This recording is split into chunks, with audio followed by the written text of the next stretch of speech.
The studio froze.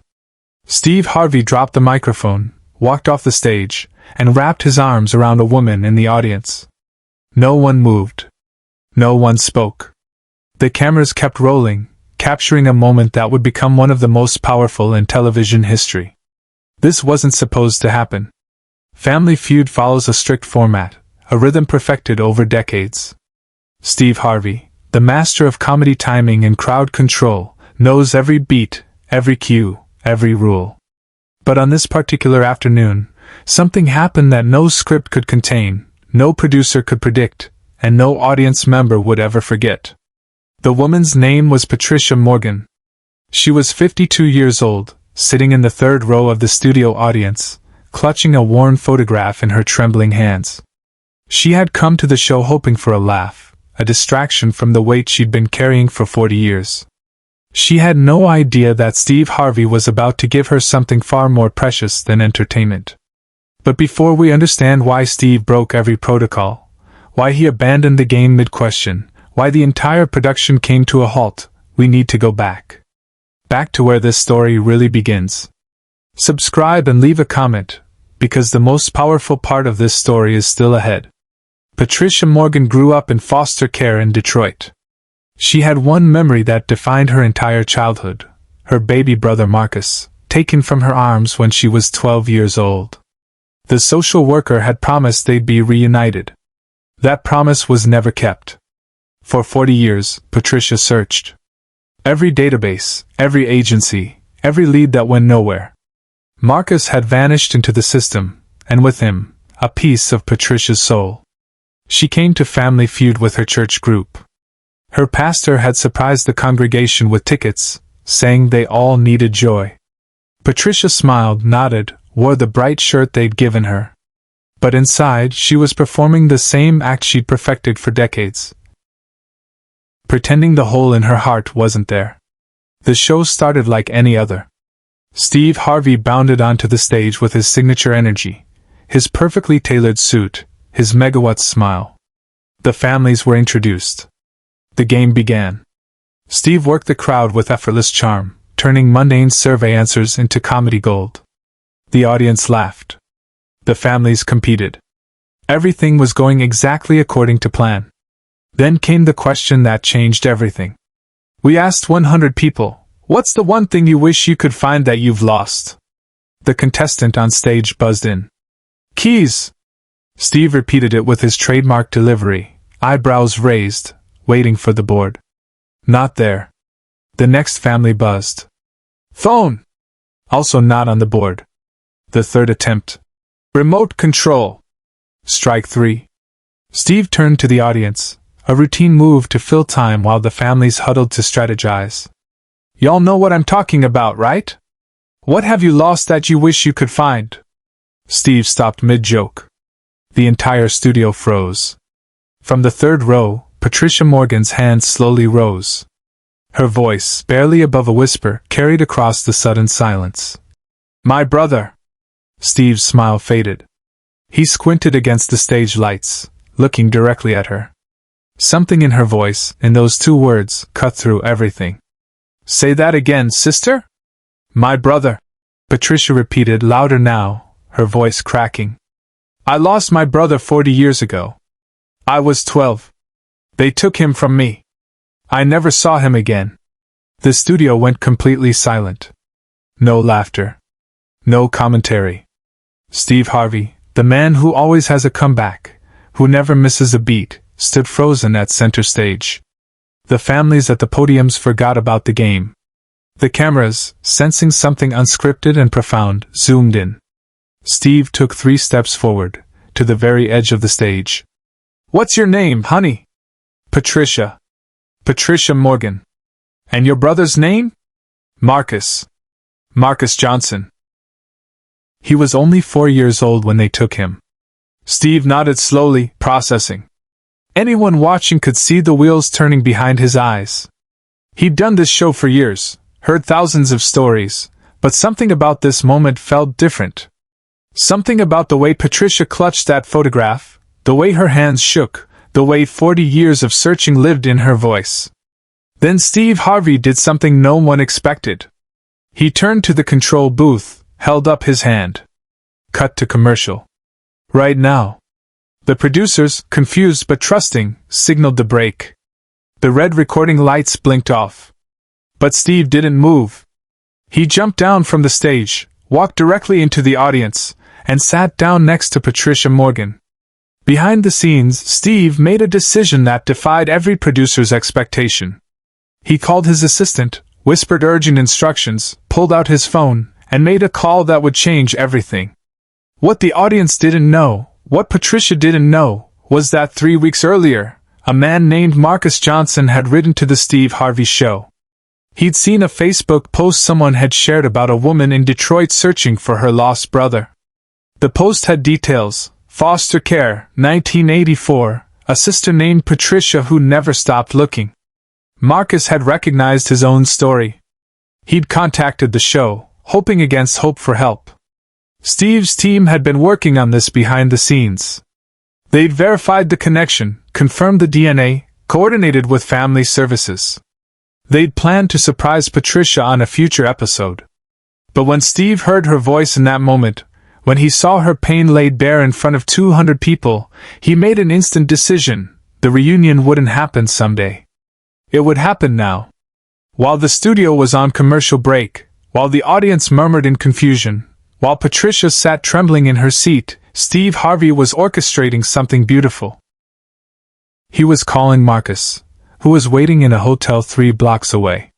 He was asking the production team to keep the cameras ready. He was making sure that this moment, when it came, would be captured forever. 8 minutes later, the studio doors opened. A tall man in his mid-40s walked in, escorted by a producer. He had kind eyes and nervous hands. He stopped at the back of the audience, scanning the crowd. Steve walked back to the stage, took the microphone, but his voice was different now. Softer. More real. "Patricia, I need you to stand up for me." She stood confused, still clutching the photograph. "What's happening?"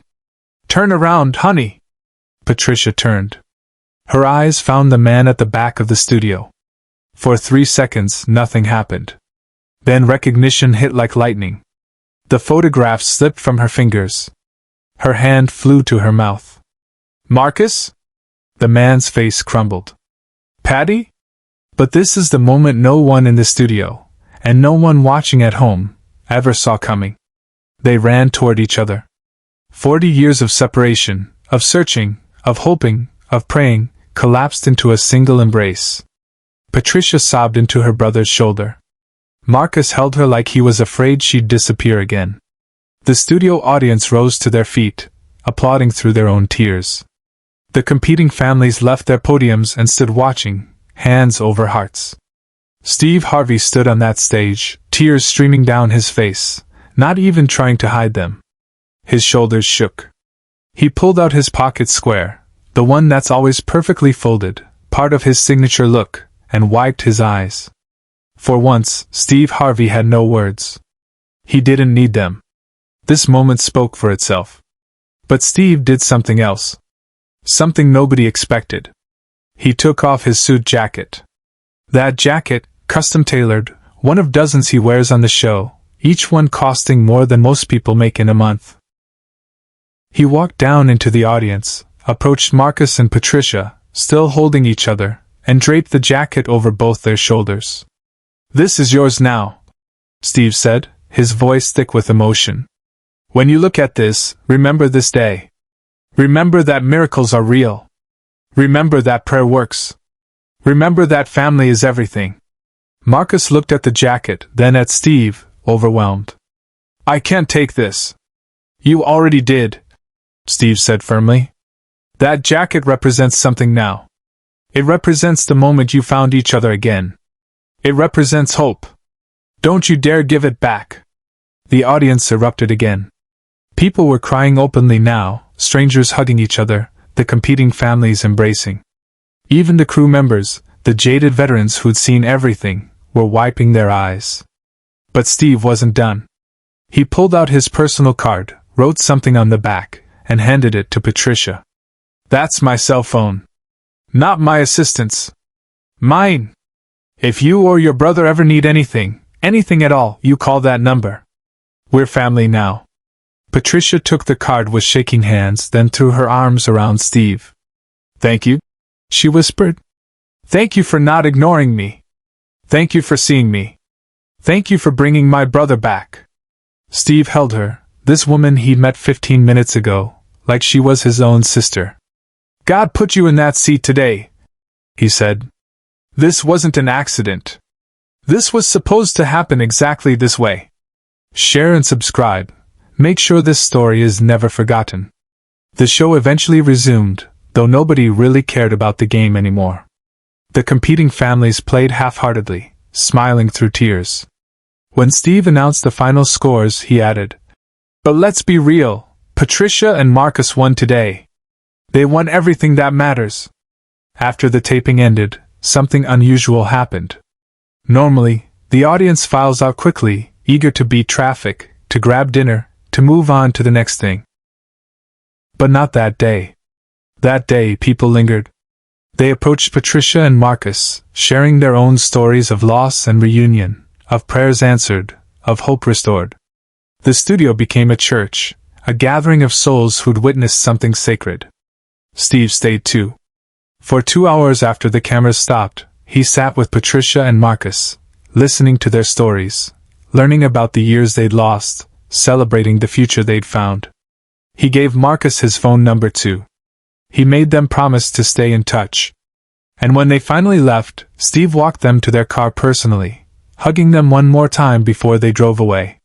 That night, Steve Harvey couldn't sleep. He sat in his hotel room, replaying the day, thinking about what had happened. He'd hosted thousands of shows, met millions of people, created countless moments of laughter. But this was different. This had changed him. He called his wife. "Baby, I did something today that I think I was born to do." "What happened?" "I helped someone find their family. And in doing it, I found something in myself I didn't know was there." The episode aired 6 weeks later. Within hours, it had been viewed millions of times online. The comments section overflowed with similar stories: siblings separated, families torn apart, people still searching. Steve's team was inundated with requests for help, for resources, for hope. Steve responded by creating a foundation dedicated to reuniting families separated by foster care. He donated $1 million of his own money to launch it. He recruited lawyers, social workers, investigators. He used his platform not just to entertain, but to heal. Patricia and Marcus became advocates too.